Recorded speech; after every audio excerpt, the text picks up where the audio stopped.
Capítulo 7. Vento para suas velas. Se você vir um bêbado do mesmo lado da rua, cruze para outro lado. Esse era o conselho que meu pai dava às crianças Rim, em minha infância na Terra Santa. Toda manhã, meus irmãos e irmãs caminhavam comigo para a escola católica, e claro que isso aconteceu mais de uma vez. Quase por instinto, sem uma palavra, lembrávamos do conselho de papai e atravessávamos para o outro lado da rua até passarmos pelo bêbado. Como sabíamos que ele estava intoxicado? Bem, não íamos até ele e perguntávamos: "O senhor está bêbado?" Ou "Deixe-me cheirar seu bafo." Claro que não. Embora fôssemos crianças, sabíamos que estava embriagado. Tudo nele nos dizia: o jeito que andava, o olhar em seu rosto, suas roupas desarrumadas. Como dizem na Inglaterra, ele estava como uma folha ao vento. A verdade sobre seu comportamento ímpio era simplesmente esta: ele estava sendo controlado pelo poder errado. Entregara-se à influência errada. O apóstolo Paulo não poderia ter sido mais contundente do que quando disse: "Não se embriaguem com vinho, que leva à libertinagem, mas deixe-se encher pelo Espírito." Efésios 5,18. Que contraste entre a vida desregrada e a vida reta. A embriaguez, adverte Paulo, leva a ações ímpias. Mas se um homem ou uma mulher podem ser controlados pelo álcool, quanto mais o Espírito Santo pode controlá-los? É difícil determinar quem está no controle? De jeito nenhum. Todo dia você conhece pessoas cujas mentes e corações estão a anos-luz de Deus. É óbvio. Você ouve isso em uma linguagem, vê em suas ações. É como se o próprio Satanás estivesse guiando cada movimento de suas vidas. E quanto à pessoa que teve um encontro com o Espírito Santo? Quais são os sinais externos da vida preenchida pelo Espírito? Há muitos e a transformação é surpreendente, além de qualquer explicação. De repente, manifestações positivas começam a se multiplicar. Logo depois de dizer: "Deixe-se encher pelo Espírito", Paulo descreve 4 resultados distintos que se pode esperar. É como plantar sementes no solo do Espírito e colher uma safra celestial. A primeira manifestação que se pode esperar de uma vida preenchida pelo Espírito é esta: seu discurso será diferente. O apóstolo disse que deveríamos falar, falando entre si com salmos, Efésios 5,19. Você pode imaginar que muda incrível seria se nossas conversas se parecessem com as que lemos nos Salmos? Um estudo recente mostrou que de todas as palavras no idioma inglês, a palavra mais frequentemente usada é "eu". Mas o cristão guiado pelo Espírito tem um novo vocabulário. Não é autocentrado, é centrado em Deus. De repente, você está dizendo: "Louvem a Deus", Salmo 151. "E tudo que tem vida, louve o Senhor", verso 6. Eis o segundo sinal que você deve esperar. Segundo Paulo, você terá uma nova canção. Ele diz que você estará cantando e louvando de coração ao Senhor. Efésios 5,19. É muito mais do que uma nova canção. É uma mudança que acontece no seu coração. Quando você se transformar interiormente, uma melodia surgirá. É uma reação espontânea. Não afirmo ser cantor, mas tive uma canção em meus lábios desde o momento em que me encontrei com o Espírito Santo. A terceira manifestação é que você vai começar a dar graças. Dando graças constantemente a Deus, Pai, por todas as coisas, em nome de nosso Senhor Jesus Cristo. Verso 20. De repente, começará a agradecê-lo por tudo. Vai agradecê-lo pelo que é bom e pelo que não é tão bom assim. Você reconhece que aquele que concede todos os dons, sabe exatamente o que você precisa. O resultado é uma transformação da sua atitude. Não importa o que aconteça, você vai dizer obrigado. O quarto sinal, óbvio, é que se tornará um servo. Paulo diz: sujeite-se uns aos outros, por temor a Cristo. Verso 21. Isso é o que significa honrar uns aos outros em amor. Seu coração terá ânsia por ajudar as pessoas. O Espírito Santo o levará a um lugar onde você dirá: pode deixar, eu farei. O que significa estar preenchido pelo Espírito Santo? Algumas pessoas acham que é exatamente o mesmo que dirigir um Honda para um posto de gasolina e encher o tanque de combustível. Mas não é nada disso. Tenho uma garrafa de óleo em meu púlpito. Eu o utilizo exatamente como mandam as Escrituras, para ungir aqueles que vêm para serem curados. É um recipiente pequeno e simples e está cheio de azeite, mas quando a utilizo, ela acaba. A garrafa não volta a se encher. A palavra encher em Efésios não tem conexão com uma garrafa ou um vaso sendo preenchidos. O tempo verbal presente em grego é usado para falar que a plenitude do Espírito não é uma experiência feita de uma só vez, é uma experiência contínua. Você já passou um dia em um barco? É muito emocionante. O que acontece ao barco quando as velas se enchem de ar? O barco começa a se mover. É o que Paulo está lhe dizendo. Ele quer que você seja preenchido, não como um recipiente que não possui ação, mas como uma vela que continua a ser preenchida pelo vento. Várias vezes. Ele quer que você siga em frente com uma brisa infinita do Espírito preenchendo suas velas espirituais. Ser preenchido com o Espírito Santo causa ação. Acontece no seu discurso, no seu coração, na sua atitude e na sua atividade. Que mudança! Agora suas palavras são edificantes, há harmonia em seu coração. Você dá graças ao Senhor e serve as pessoas com sinceridade e humildade. Como pode um homem ou uma mulher cheios do Espírito falar profanações? Como pode ele ou ela ter o coração cheio de ciúmes, amargura e crítica? Uma pessoa preenchida com o Espírito Santo não diz: quem você pensa que é para mandar em mim? Ou como Deus pode me tratar dessa forma? Esses são sinais de uma pessoa autocentrada que está vazia do Espírito, não cheia do Espírito. Quando Cristo voltou ao Pai, Ele não queria que você ficasse por sua própria conta. A ajuda estava a caminho. Afinal, não é seu poder ou a sua força que é importante. Não por força nem por violência, mas pelo meu Espírito, diz o Senhor dos Exércitos. Zacarias 4:6. É pelo Espírito que você é capaz de glorificar a Jesus. É pelo Espírito que seu coração é preenchido com música. É pelo Espírito que você é capaz de dizer: Jesus, agradeço-lhe por tudo. E é pelo Espírito que você é fortalecido para dizer: eu o perdoo. Como o amor de Deus é derramado em nossos corações? Pelo Espírito Santo. Você nunca viu o vento, mas certamente viu os resultados do vento. A árvore se curva, a bandeira tremula e o barco começa a se mover. Oh, a força disso! Você não tem de ver o Espírito Santo para saber que ele está vivo. Pode sentir a evidência no poder que ele lhe dá. Depois que ele o preenche, procurar uma confirmação é um exercício de futilidade. Uma vez, um homem me perguntou: Beni, diga-me, estou preenchido com o Espírito? Respondi: irmão, se você não sabe, então não está. Você não tem de perguntar quando vê os resultados.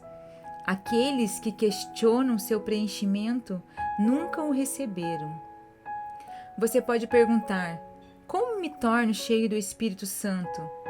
Se falo em línguas, esse é o sinal?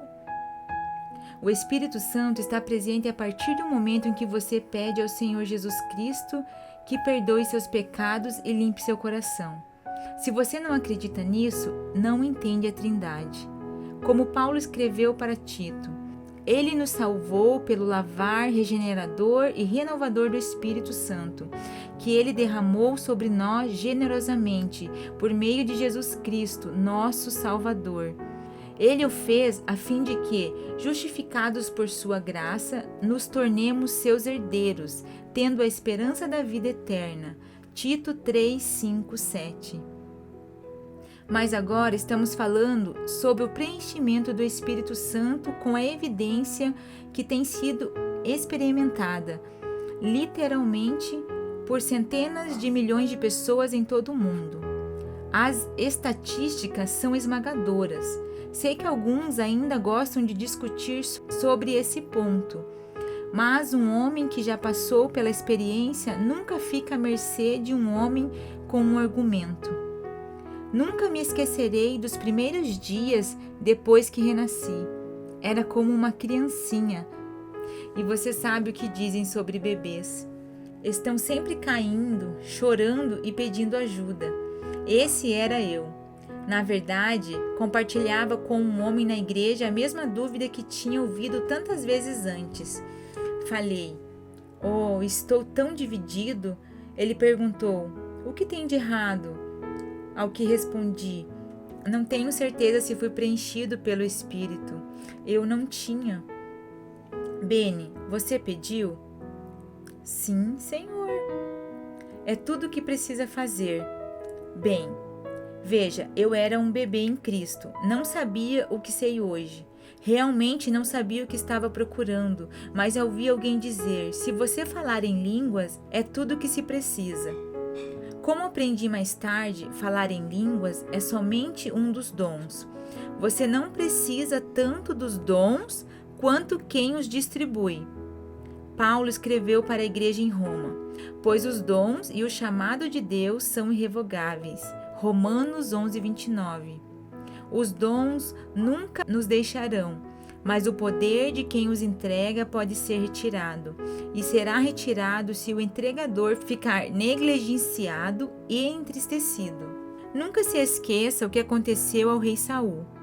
O Senhor disse: arrependo-me de ter posto Saul como rei, pois ele me abandonou e não seguiu as minhas instruções. 1 Samuel 15, 11. E quando Davi foi indicado por Samuel para se tornar o novo rei, o Espírito do Senhor se retirou de Saul. 1 Samuel 16, 14. Você pode perguntar: como eu deveria me aproximar do Espírito? Como posso me preparar para recebê-lo? Talvez eu deva lhe fazer uma ou duas perguntas. O seu navio está pronto para zarpar? Apto a navegar? Você remendou as velas? Elas estão prontas para receber o vento do Espírito quando ele começar a soprar sobre você? É como se preparar para o casamento.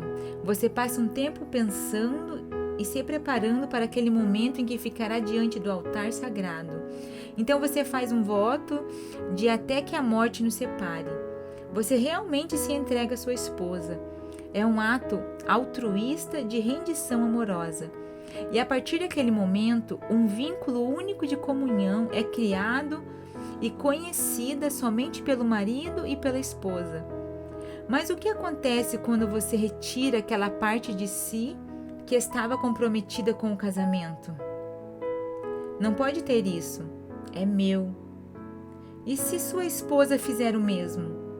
Isso poderia criar uma barreira no seu relacionamento.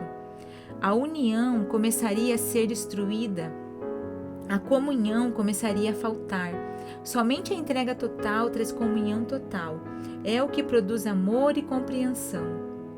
Só há uma forma de restaurar um relacionamento rompido.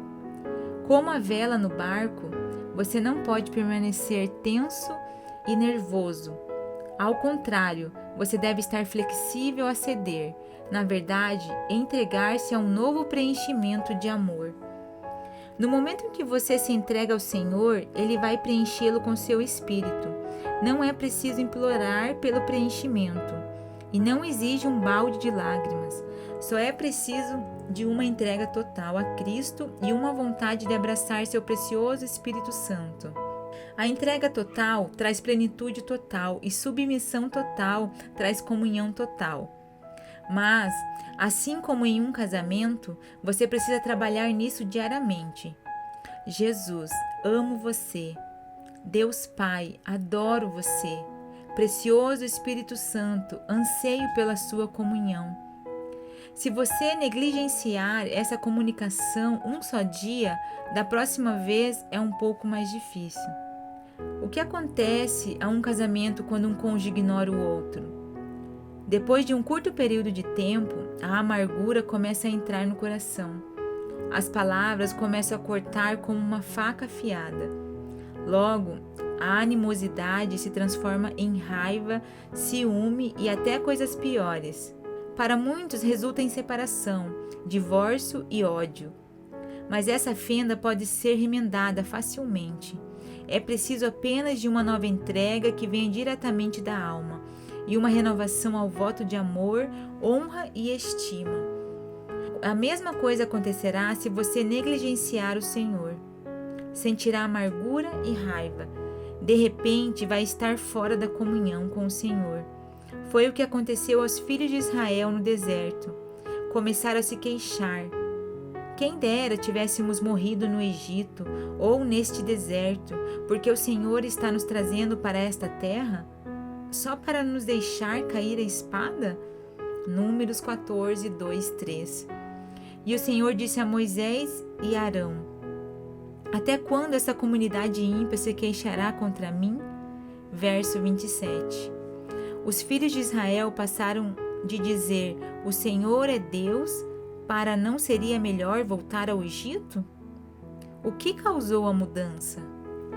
Pararam de procurá-lo e seus corações se endureceram, e antes de entender o que estava acontecendo, tinham abandonado.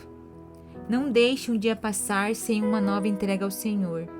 Paulo escreveu: embora exteriormente estejamos a desgastar-nos, interiormente estamos sendo renovados dia após dia. 2 Coríntios 4,16. A entrega deve ser um contínuo e infinito esvaziamento de si mesmo ao Senhor. E quando fizer disso um hábito, começará a experimentar a perfeita união com Deus, a comunhão perfeita, a compreensão perfeita e o amor perfeito. Acredito que essa seja a vontade de Deus para que você seja continuamente preenchido com o Espírito Santo. Quase no mesmo instante em que Paulo diz, enchido pelo Espírito, ele fala, não sejam insensatos, mas procure compreender qual é a vontade do Senhor. Efésios 5,17. Paulo não deixa nenhuma dúvida de que é a vontade do Pai que o Espírito Santo permaneça em cada cristão. É a vontade de Deus para toda mãe, todo pai, todo jovem e para você. Em uma igreja perto de Toronto, lembro-me de ver um jovem orando para ser preenchido pelo Espírito. Nunca vou esquecer o olhar em seu rosto, forçado e tenso. Estava literalmente implorando e suplicando por um encontro com o Espírito Santo. Caminhei até ele e disse: jovem, você não vai conseguir nada implorando. Relaxe. É tão fácil quando você se entrega. Foi o que ele fez, e quase que imediatamente o Espírito desceu sobre ele. Foi lindo, um sorriso surgiu em seu rosto quando começou a orar em uma linguagem celestial. Como você se lembra? Nunca acontecerá se tentar muito. É como aprender a nadar. Se lutar para nadar, vai começar a afundar e pode até se afogar. É por isso que o instrutor de natação primeiro ensina uma criança a relaxar e a flutuar. Nadar vem naturalmente quando não se luta. E é assim com a entrega, torna-se algo instintivo para um coração entregue. Quando você encontrou o amor da sua vida, não tentou muito se apaixonar. É algo que acontece ou não. Não precisa trabalhar nisso porque o amor se entrega. Quando Jesus é seu Senhor, quando você o ama com todo o seu coração, não é difícil se entregar a Ele. É o mesmo com o Espírito Santo. Todo dia, quando você se apresenta, Ele o enche de novo. Você permanece fresco como uma flor sob o sol da manhã. Ele continua a lhe dar vida e as flores nunca parecem murchar. Não posso dizer como você deve se aproximar dele, mas vou mostrar o que faço. Entrei muitas vezes no meu quarto, tranquei a porta e fiquei parado ali com meus braços levantados para o céu. Ele sabe que o amo, sei que ele me ama e estou esperando com braços abertos para recebê-lo. Agora, houve uma vez, anos atrás, que eu questionei seu amor. Nunca esquecerei isso. Foi durante um tempo em que estava tendo tremendas brigas com minha família. Minha mãe e meu pai não tinham renascido e havia muita dor em nossa relação. Então, uma noite, em meu quarto, olhei para cima e disse: Jesus, sei que você diz em sua palavra que me ama, mas, por favor, faça-me um favor, diga-me que me ama. E fui dormir. No meio da noite, fui acordado por uma voz que parecia com torrentes de água. Só posso descrevê-la como um som que era forte e pesado. Depois, uma voz audível, vinda do nada, mas de todos os lugares ao mesmo tempo, começou a falar sobre a torrente de água. Ouvi uma voz tão clara quanto qualquer outra que já tinha ouvido, dizendo: amo você, amo você. Era a voz de Jesus. Naquele momento, as paredes do meu quarto realmente pareciam estar tremendo. Fiquei com medo porque a presença do Senhor era incomum. Mas desde aquele momento nunca questionei seu amor. Creio que Ele nos forneça essas experiências quando precisamos delas, não quando as queremos. Muitas vezes ficava no meu quarto e não dizia uma palavra, mantinha silêncio total. Tenho certeza de que você experimentou momentos em que não tinha de dizer uma palavra para garantir seu amor a alguém. Há momentos especiais entre duas pessoas que, se somente um som fosse feito, um momento inesquecível seria destruído. O silêncio é, muitas vezes, a melhor linguagem. Tantas vezes fiquei em meu quarto e de repente lágrimas começaram a encher meus olhos. Um calor e uma beleza inexplicável enchia o ar quando ele começava a me preencher de novo. Como isso acontecia? O que eu fazia? Realmente não fazia nada além de ficar na sua presença com uma entrega interior. Mas o que começava em perfeito silêncio continuava com louvor e adoração que eu nunca queria parar. Quando você é continuamente preenchido pelo Espírito de Deus, sua vida de oração chega a uma dimensão que nunca imaginou possível. Para experimentar a brisa refrescante do Espírito que preenche seu coração de louvor, você precisa entender como se aproximar do trono de Deus em oração. Há 7 passos distintos para a oração. O primeiro passo é a confissão. Comece reconhecendo quem é Deus. Abraão chamou: Senhor, o Deus Altíssimo, Criador dos céus e da terra. Gênesis 14, 22. Comece declarando o poder do Todo-Poderoso. Elias começou sua oração no Monte Carmelo. Senhor, Deus de Abraão, de Isaque e de Israel. 1 Reis 18:36. Se você quer que o fogo caia, comece confessando quem é Deus. O próximo nível de oração é a súplica. Simplesmente deixe seu pedido se fazer conhecido ao Senhor. Infelizmente, esse é o passo em que muitas pessoas passam tempo demais. Toda a sua vida de oração parece se concentrar em necessidades, vontades e desejos. É claro que seus problemas pessoais são dignos da atenção de Deus. Mas depois que você os compartilhou, não é hora de dizer amém. O melhor ainda está por vir.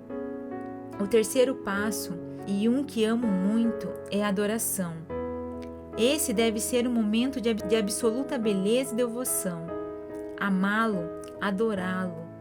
Pode começar com as palavras: Jesus, amo você. De repente, você sente a presença do Espírito Santo e 2 horas depois olha para o seu relógio e diz: não acredito que o tempo passou tão rápido. É tão real, tão vivo. Quarto, há um momento de intimidade. É quase muito amoroso, muito sagrado e muito lindo para ser descrito. Houve momentos em que, em profunda oração, senti como se alguém estivesse parado ali, acariciando minha testa. Era como se o Senhor estivesse me falando: obrigado, fico muito feliz por estar com você. Lembre-se, o Espírito Santo nunca irá forçar sua presença sobre você. Ele não exige ou estipula nada sobre sua vida de oração. Mas você, se disser, ajude-me a orar, Ele está pronto para responder.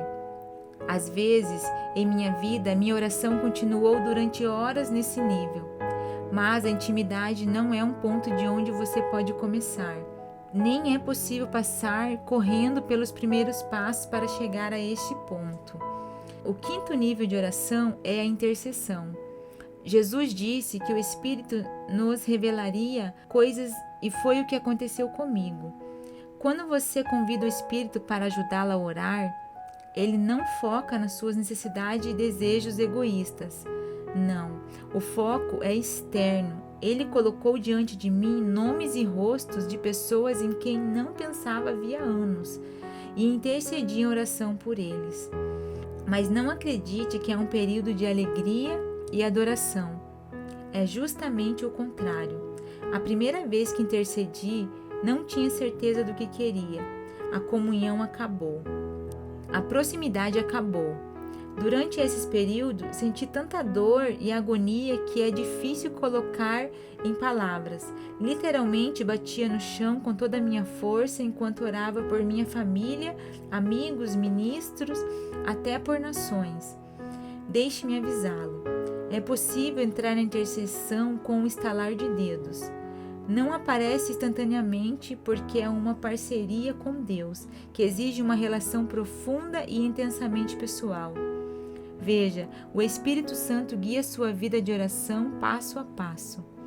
Comigo não aconteceu no primeiro dia, ou no segundo, ou no terceiro. Foram pelo menos 6 meses antes de entrar nas profundezas da oração. As Escrituras ensinam que se formos fiel com as pequenas coisas, Deus nos dará mais.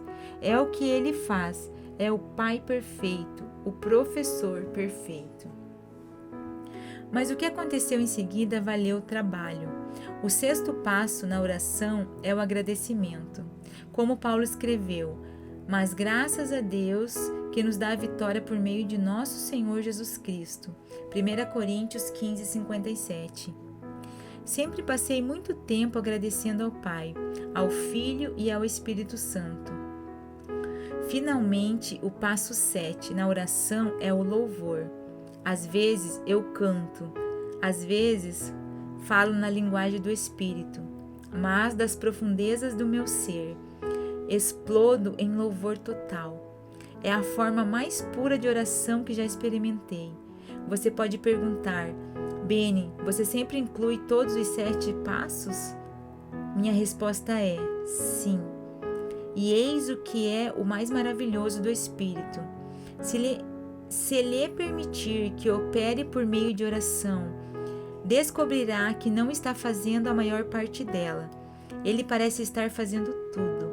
Até na intercessão, por mais dolorosa que seja, os braços do Espírito estão levantando, refrescando-o instantaneamente quando sua oração terminar.